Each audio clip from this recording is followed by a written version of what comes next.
Liana Schaiber, aprovada no plenário para o cargo de ministra do TST. O plenário do Senado aprovou, com 60 votos e 2 obtenções, indicações da juíza trabalhista Liana Schaiber, MSF 72-2022, para o cargo de ministra do Tribunal Superior do Trabalho, TST. A sabatina ocorreu na parte da manhã na Comissão da Constituição, Justiça e Cidadania, CCJ. Liana Schaiber, do Tribunal Regional do Trabalho da região 22, região, nasceu em Teresina, Piauí, em 1961. Ela é a doutora em Direito Constitucional, desembargadora desde 2001. Relator da indicação foi senador Marcelo Castro, MDB Piauí. Eu tive honra de relatar o nome da doutora Liana Schaiber para a ministra do Tribunal Superior do Trabalho. É uma das pessoas mais qualificadas do direito à justiça do estado do Piauí. Ela vem de uma geração de juristas. Seu pai foi um dos maiores juristas do nosso estado, Jorge Azar Schaiber, afirma Marcelo Castro no plenário. A juíza já foi desembargadora, presidente, desembargadora, vice-presidente, corregedora do seu atual tribunal e também no TRT. Foi vice-diretora na Escola Judicial. Ela vai ocupar a vaga decorrente de aposentadoria do ministro Renato de Lacerda Paiva. Encontra-se diante de Vossa Excelência uma mulher piauense nordestina, uma mulher brasileira, uma juíza cujas decisões sempre foram permeadas pela sensibilidade e pela visão femininas, uma magistrada que liderada pelos 6 ilustres ministros, pelos demais respeitáveis ministros que compõem o Tribunal Superior do Trabalho. De tudo fará para manter em alta a qualidade e a quantidade das decisões daquela corte. Uma mulher que acredita na justiça e não como favor que se faz, mas como um dever que se cumpre, disse Liana na sabatina. Ela também afirmou na ocasião que vai continuar na busca da justiça social, inclusive de trabalhadores, empresários e produtores.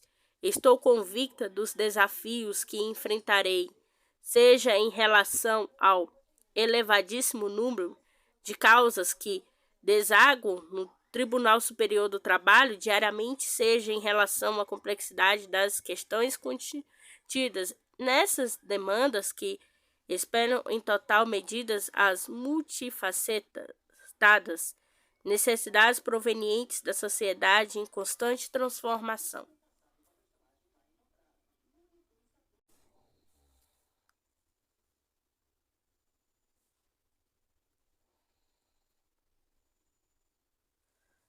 Senado terá seminário sobre prevenção de violência contra mulheres. O plenário do Senado vai sediar a partir das 9 desta sexta-feira, 25, seminário Inovação e Iniciativas pela Eliminação de Violência contra as Mulheres. A iniciativa, que coincide com o Dia Internacional da Eliminação da Violência contra a Mulher, faz parte da campanha 16 dias de ativismo pelo fim da violência contra as mulheres, que terá como eixo temático compartilhar iniciativas no combate e a transgressões políticas domésticas contra o sexo feminino. O evento é uma operação entre o Congresso Nacional, representado pela Secretaria da Mulher da Câmara dos Deputados, pela Procuradoria Especial da Mulher do Senado, pelo Comitê e pela Promoção da Igualdade de Gênero, Raça e pela Bancada Feminina do Senado e a Embaixada de Israel. A abertura terá a presença do presidente do Senado, Rodrigo Pacheco, e de outros convidados da Casa, com Procuradora da Mulher do Senado, Senadora Leila Barros, PDT-DF, líder da bancada feminina, Senadora Elisiana Gama, Cidadania do Maranhão, Diretora-Geral Ilana Trombaca. Também estará presente No evento, o embaixador de Israel no Brasil, Daniel, outro representante, foram convidadas a participar do debate. O seminário poderá ser acompanhado pelos canais online da TV Senado.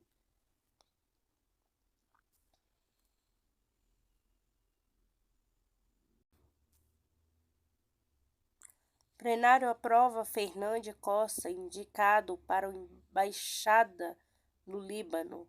A indicação do diplomata Tássio de Lima Ferreira Fernandes Costa para exercer o cargo de embaixador do Brasil no Líbano foi aprovado em plenário nesta quarta-feira 23, com 41 votos favoráveis dos contrários e duas obtenção. A indicação MSF 78/2022 foi relatada pelo senador Nelsinho Trade, PSD, Mato Grosso do Sul, aprovado pela Comissão de Relação Exterior após a sabatina.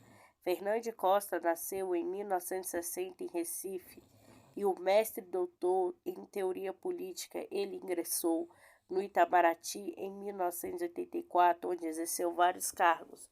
No exterior, serviu na embaixada em Madrid como ministro conselheiro em 2008, 2009 e ministro conselheiro em Roma de 2009 a 2013, cônsul geral no Consulado Geral em Londres de 2019 até o presente no Brasil.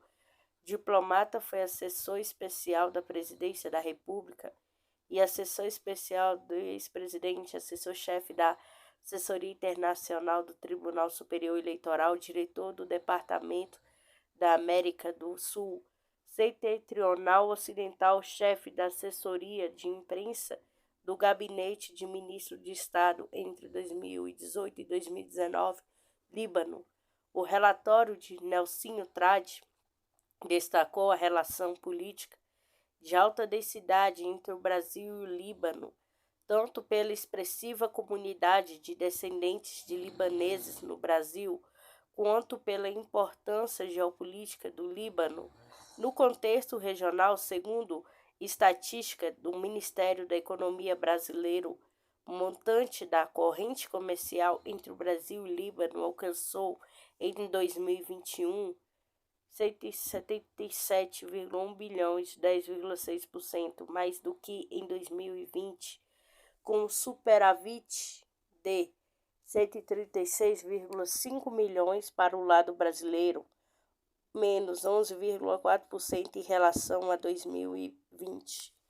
Os países do Mercosul e Líbano firmaram um memorando de entendimento sobre o comércio e cooperação econômica em dezembro de 2014, com o intuito de lançar a negociação de acordo de livre comércio.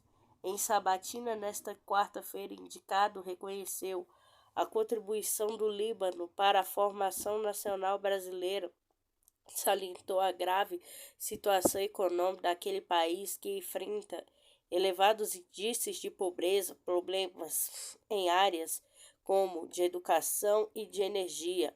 É um quadro que inspira muita preocupação e reclama solidariamente internacional, disse o diplomata ao destacar olhar atento por parte do Congresso Nacional para ajudar o povo libanês.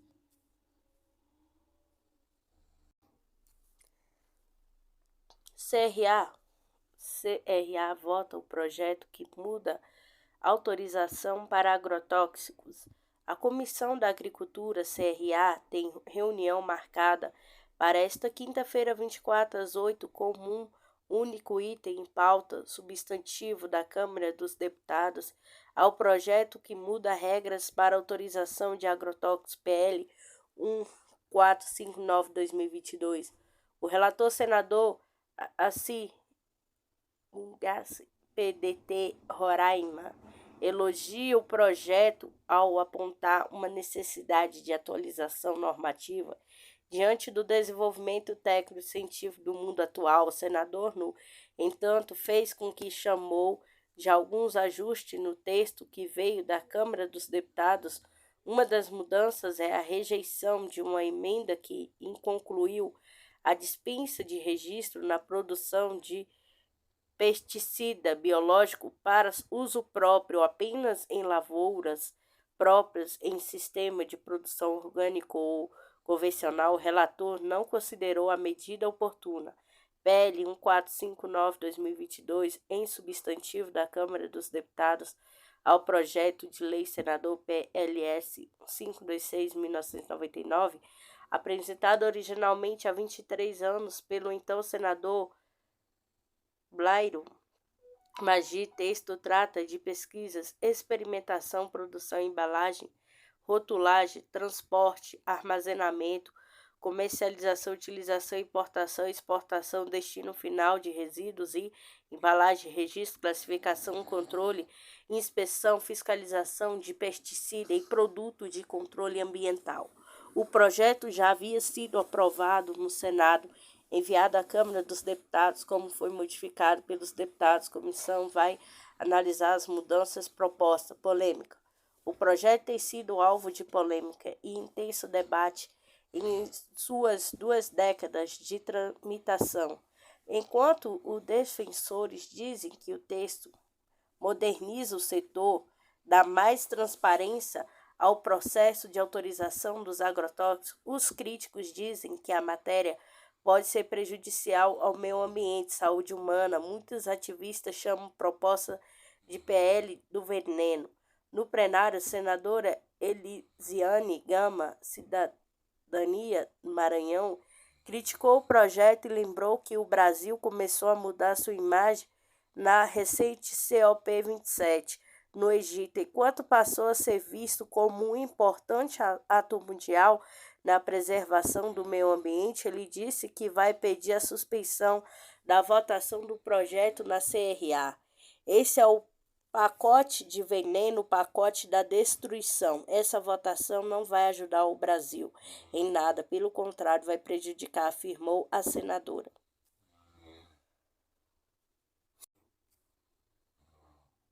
Aprovadas em plenário 2 indicações para a diretoria da ANTT. Agência Senado. As indicações de Lucas Asfor Rocha Lima e Felipe Fernandes Queiroz para a diretoria da Agência Nacional de Transporte Terrestre, ANTT, foram aprovadas em plenário nesta quarta-feira, 23, após a sabatina na Comissão de Infraestrutura CI. A ANTT é uma autarquia vinculada ao Ministério da Infraestrutura, como sede em Brasília, escritório, posto de fiscalização espalhados por todo o país. A autarquia tem a missão de regular, supervisionar e fiscalizar a prestação de serviço e a exploração da infraestrutura de transporte, preservando o interesse público, resolvendo os conflitos e impedindo os abusos. Lucas Asfor Rocha Lima. A indicação de Lucas Asfor Rocha Lima, MSF 81/2022, foi aprovado com 40 votos favoráveis, 4 contrários, 2 abstenção, com relatório favorável do senador Wellington Fagundes, PL Mato Grosso. O indicador ocupará a vaga decorrente do término do mandato de Davi Ferreira Gomes Barreto. Rocha Lima nasceu em Fortaleza em 1986, bacharel em Direito, mestre em Ciências Jurídico-Política, doutorando em Direito Processual, sócio do escritório de advocacia Asfor Gomes de Matos, advogados associado Rocha Lima. Também preside Caixa de Assistência dos Advogados do Ceará, com mandato até 2024. Foi auditor do Superior Tribunal de Justiça Desportiva, do Futebol, assessor da Secretaria do Turismo de Fortaleza, no extinto Tribunal de Contas dos Municípios do Estado do Ceará. Em sabatina, na CI, Rocha Lima respondeu o questionamento de senador Soraya, União Mato Grosso do Sul, esclarecendo que a abertura de mercado e discutida dentro da agência e todos nós somos favoráveis e livres concorrência, desde que as regras diretrizes sejam respeitadas, mas ressalvou que só cabe à NTT implementar a política pública formulada pelo governo. Felipe Fernandes Queiroz, aprovado com 38 votos a favor, 4 contrários e 1 abstenção, a indicação MSF 82/2022 de Felipe Fernandes Queiroz foi relatado pelo senador Alexandre Silveira, PSD, Minas Gerais. Vaga decorre do término do mandato de Fábio Rogério Carvalho, atualmente secretário nacional de Transportes Terrestres na ANTT. Queiroz nasceu em Brasília e o geográfico formado pela Universidade de Brasília 2011. Antes da ANTT, trabalhou em ministro da Infraestrutura 2019-2022. Primeiro como assessor e depois como chefe de gabinete da Secretaria Executiva, assumindo em seguida o cargo de secretário executivo adjunto. No Ministério dos Transportes, foi coordenador geral de informação da Secretaria Nacional de Transporte Terrestre, Equivário 2007-2018, chefe da Divisão de Bancos de Informação, Mapas da Secretaria de Política Nacional de Transporte 2014-2017. Além de Soraya, senadora Esperdian Amin, PP Santa Catarina, Wellington Fagundes, PL Mato Grosso, questionaram Queiroz em sabatina, indicado defender um cargo regulatório rodoviário que conceda segurança jurídica a todos os envolvidos, pediu maior interlocução entre a agências reguladora e o legislativo.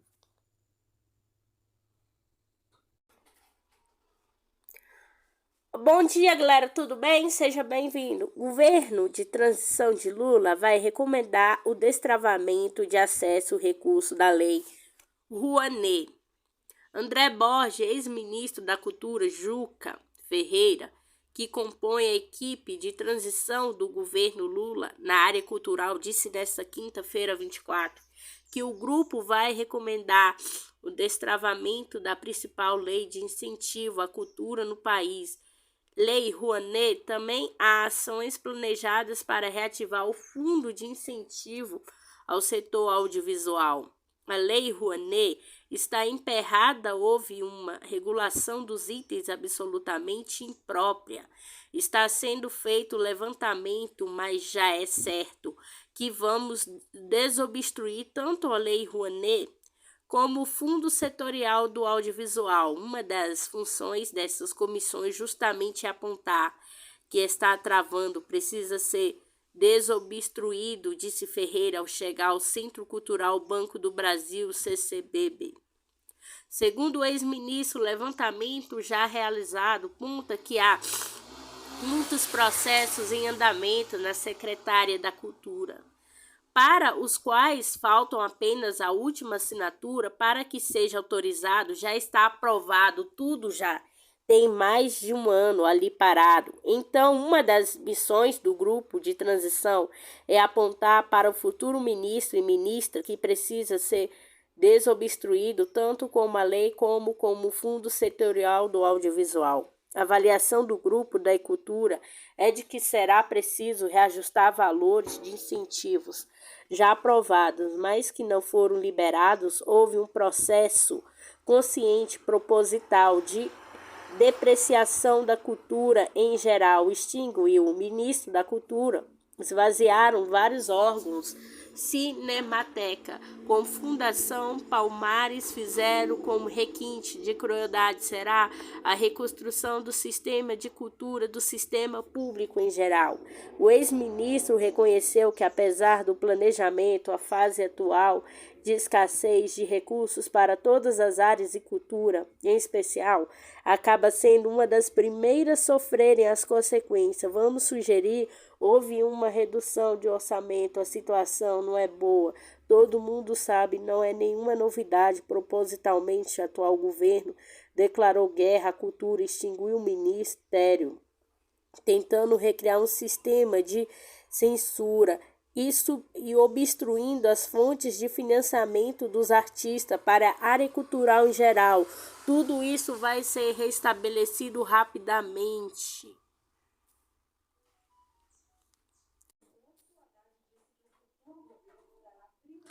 Marcelo Castro quer votação da PEC da transição até 10 de dezembro. Relator do orçamento de 2023, senador Marcelo Castro, MDB Piauí, disse nesta sexta-feira 25 que a PEC da transição precisa ser votada até o dia 10 de dezembro, para que o Congresso possa definir em tempo hábil o pagamento do Bolsa Família. Hoje o Auxílio Brasil concluiu a proposta orçamentária do próximo ano, que irá balizar as contas do novo governo. De acordo com Marcelo Castro, os dois grandes desafios atuais para que o país continue funcionando são a aprovação da PEC da transição do orçamento de 2023. Até a próxima terça-feira, 29, irei protocolar o texto da PEC para darmos celeridade à aprovação da matéria. Nas duas casas, garantia a continuidade do pagamento dos R$ 600 de Bolsa Família e mais R$ 150 por criança de até 6 anos de idade, afirmou o senador em nota distribuída por sua assessoria. Em entrevista à imprensa de Terezinha, Piauí, Marcelo Castro apontou a falta de entendimento entre as lideranças partidárias sobre a matéria. Na verdade, disse o relato, qualquer que fosse o presidente eleito, chamasse Lula, Bolsonaro, Simone, Tabet, Soraya, qualquer um dos teríamos hoje de fazer uma PEC, porque o orçamento que está aí não dá para funcionar. Por que você vê um líder de estatura do Tasso Gereissati, senador pelo PSDB do Ceará? Ele apresentou uma PEC de 80 bilhões, ora 70 bilhões já são do Bolsa Família, sobraram 10 bilhões para recompor a saúde e educação, Minha Casa Minha Vida. A ciência, cultura, ciências e tecnologia é um espaço muito restrito.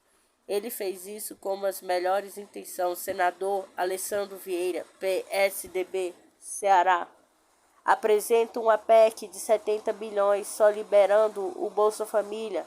Na verdade, o orçamento que está hoje no Congresso Nacional, inesquecível, afirmou Marcelo Castro. Disse ainda ao jornalista que falta muita coisa para ajustar, mas insistiu na necessidade de votação da PEC da transição nos primeiros dias de dezembro. Falta muita coisa para ajustar, mas tudo que falta para ajustar tem um limite. Nós não podemos ultrapassar a próxima semana sem votar essa PEC no Senado. Então nós temos que votar, esse é o compromisso que tenho. Nós precisamos votar essa PEC na próxima semana no Senado para ir para a Câmara, porque o orçamento que eu vou relatar vai estar na dependência dessa PEC. Se ele for aprovado, se não foi, em que termos ela foi aprovada, porque todo o meu relatório está na dependência dela. Então, quem mais precisa que a PEC seja aprovada sou eu. É o Lula, porque Lula não tem condições de administrar com o orçamento que está aí, concluiu.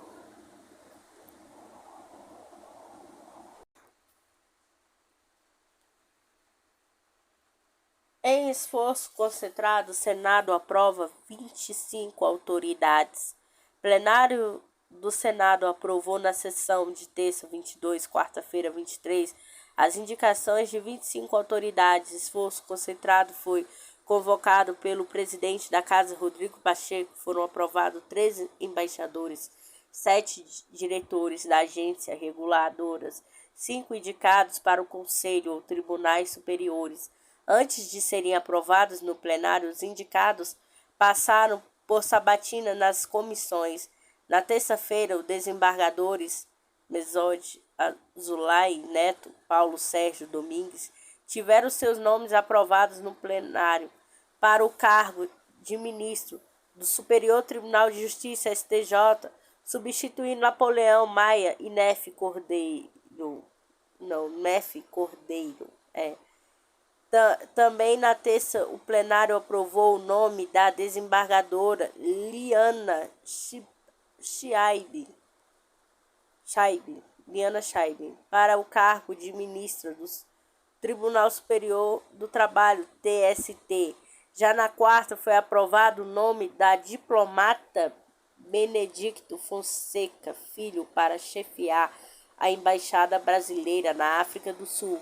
Ele vai acumular a função como as representações brasileiras no Lesoto, em Maurício. Ainda na quarta foi aprovado a indicação de Alexandre Reis Siqueira Freira para compor a diretoria da Agência Nacional de Telecomunicações da Anatel.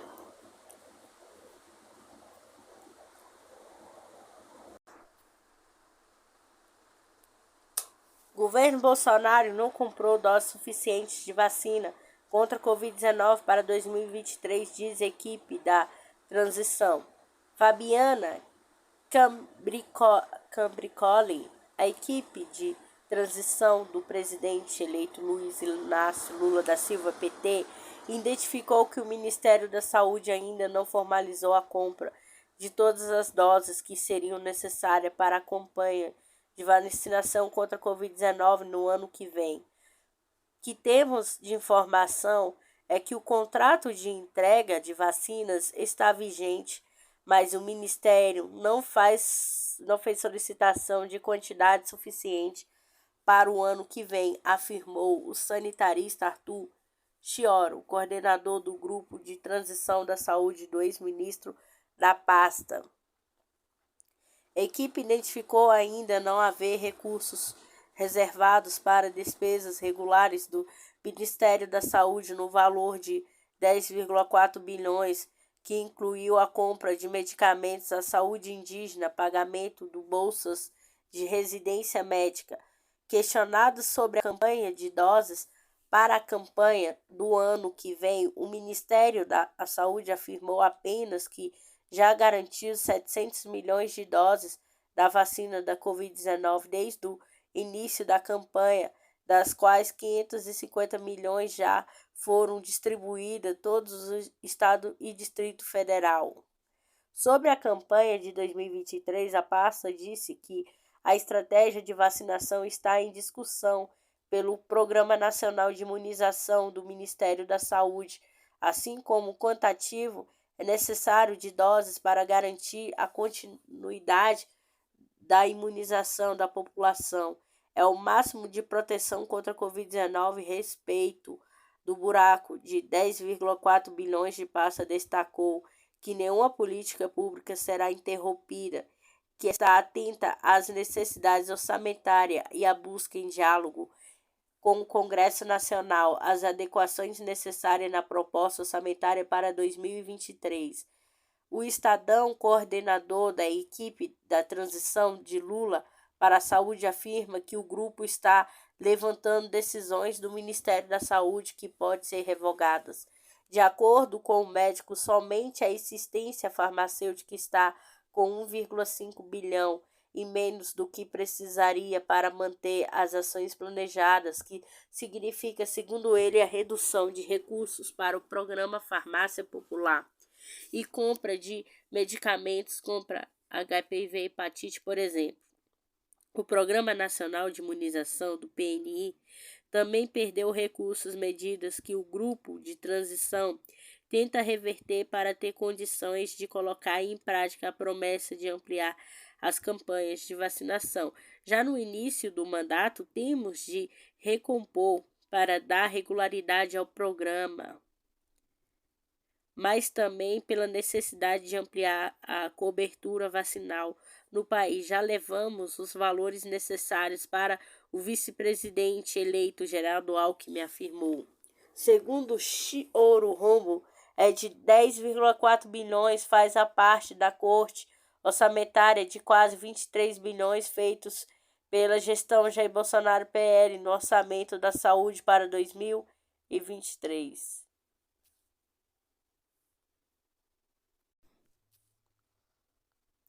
Atirador que atacou escola no Espírito Santo tem 16 anos e usou armas do pai da PM. Segundo o governador capixaba, o atirador apreendido no início da tarde tem 16 anos. Estudou em uma das escolas atacadas estadual de ensino médio Primo Beach até junho deste ano. O atirador é preso no início da tarde. Tem 16 anos e estudou em uma das escolas atacadas até julho deste ano. Crédito Reprodução Interna. O atirador que invadiu 2 escolas e matou 3 pessoas e feriu 13 em Aracruz, Espírito Santo, na manhã desta sexta-feira, 25/11, utilizou 2 armas no ataque, um revólver e uma pistola 40. A última pertencia ao pai, um policial militar. As informações foram dadas pelo governador do estado, Renato Casagrande, em uma coletiva feita no fim da tarde. Segundo o governador capixaba, o atirador apreendido no início da tarde tem 16 anos e estudou em uma das escolas atacadas, estadual de ensino médio Prime Beach, até junho deste ano. Renato afirma que o ataque foi planejado pelo menino por 2 anos.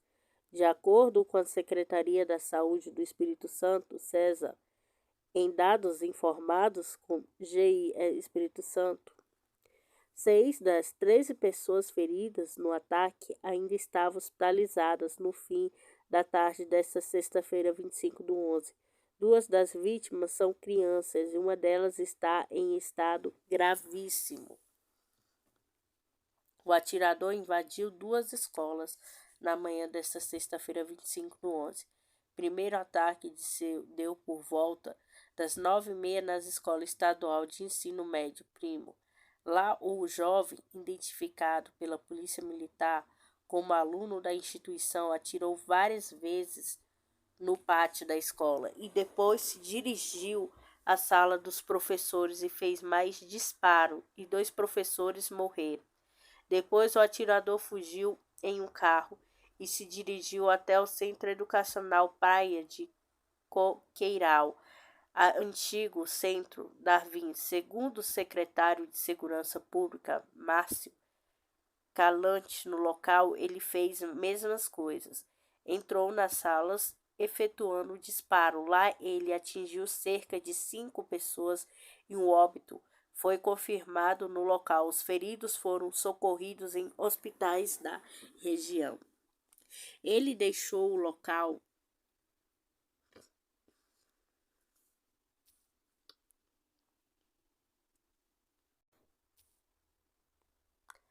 Moraes excluiu o PP e republicanos de ações que punem questionamento às urnas.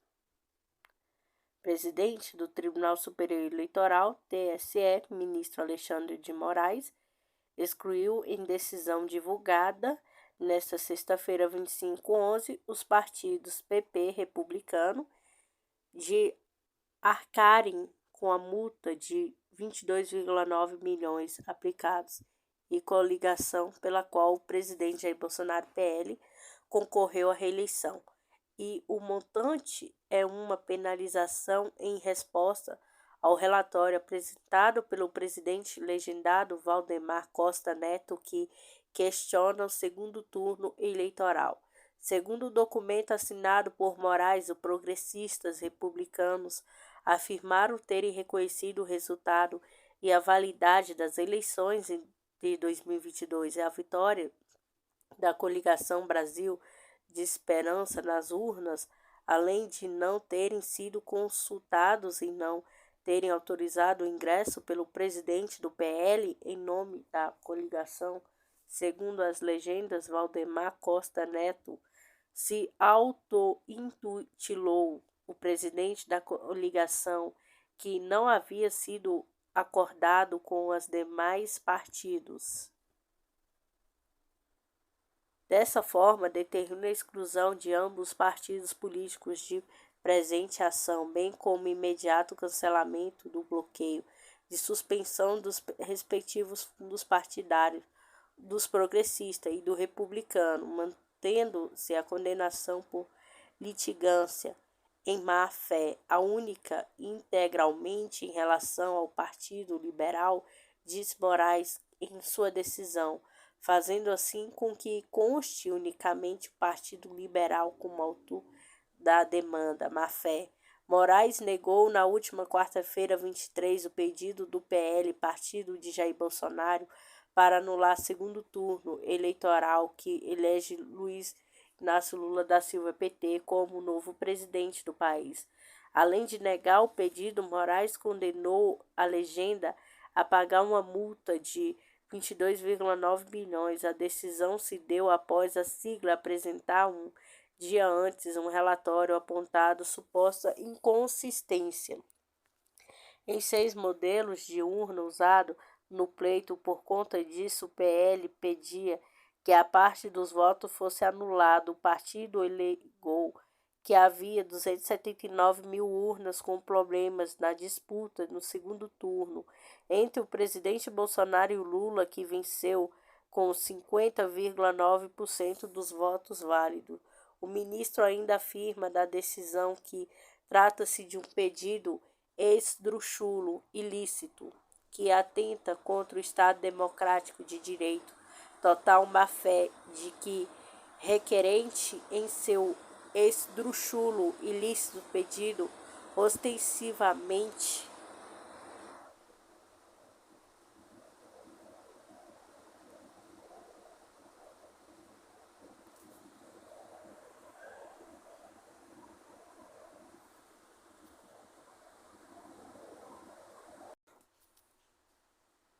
polícia usa escavadeira para remover barricadas de manifestação em Viracopos. Via só foi desobstruída pela PM após mais de 4 horas de fechamento. Caminhões fechavam a via e carros tinham que passar por acostamento. Grupos de manifestantes fechou 2 pistas de avenida que dá acesso ao aeroporto internacional Viracopos, em Campinas, São Paulo. Nesta sexta-feira, 25/11, o grupo faz parte da manifestação golpista contrária aos resultados das eleições que elegeram Luiz Inácio Lula da Silva, PT, presidente da República.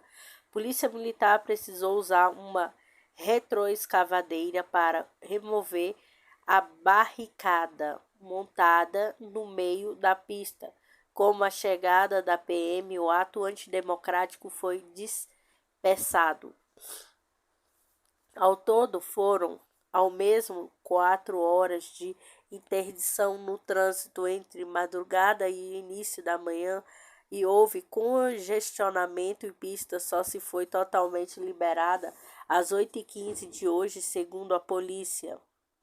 Segundo o relato das pessoas presas no trânsito do local, caminhões estavam parados na pista, os carros de passeio estavam sendo liberados para trafegar pelo acostamento. A PM conta com os manifestantes usaram pedaços de madeira, entulho para fazer o bloqueio. Ainda de acordo com os policiais, protesto só acabou quando as viaturas chegaram. As máquinas utilizadas ou remoção da barricada da pista foram cedidas pelo aeroporto. De acordo com o terminal, não houve impacto nos voos por conta de ocorrência.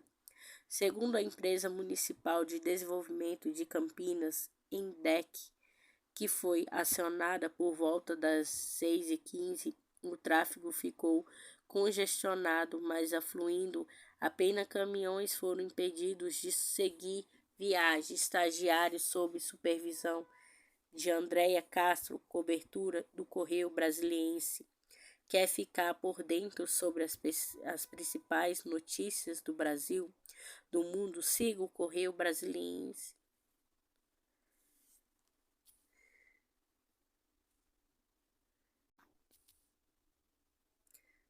O FMG começa nesses testes em humanos da primeira vacina 100% brasileira. O Centro Tecnológico de Vacinas, CTV Vacinas da UFMG, abriu cadastro para quem deseja participar como voluntário das fases 1 e 2 dos testes clínicos da CEPINTEC, MCTI, UFMG. Primeira vacina 100% brasileira contra a Covid-19. Começam nesta sexta-feira, 25/11, os testes humanos da CPIN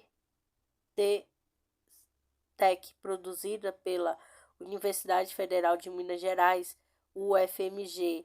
A primeira vacina 100% brasileira contra a Covid-19.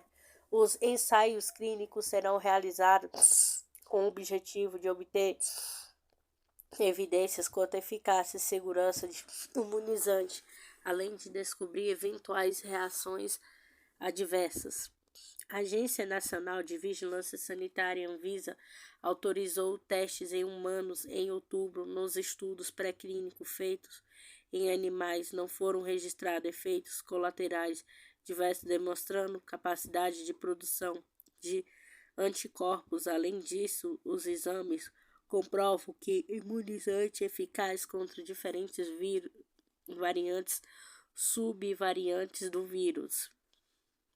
Em 17 de novembro, o FMG, Centro de Tecnologia de Vacinas, CT Vacinas, abriram cadastro para quem deseja participar como voluntário das fases 1 e de 2 dos testes clínicos CPIN Tech MCTI-UFMG.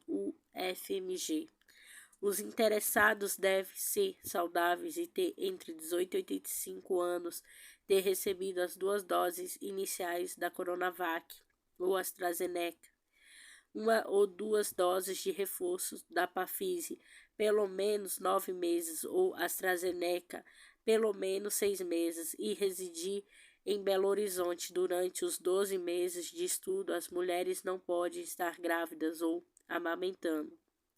Acompanhamento. Se a pessoa for elegível para o estudo, será convidada a receber a vacina CPIN Tech MCTI UFMG. Ela comparece para a vacinação no dia marcado, faz os procedimentos e fica em observação por até 1 hora. Depois já está liberada para ir para casa. Faremos monitoramento ao longo de 12 meses, explica o professor Elton Santiago, do Instituto de Ciências Biológicas da UFMG, coordenador dos testes clínicos da vacina. A equipe responsável fará ligações periódicas para voluntários para saber como estão se sentindo. Além disso, as pessoas farão 7 visitas programadas à UPQVAC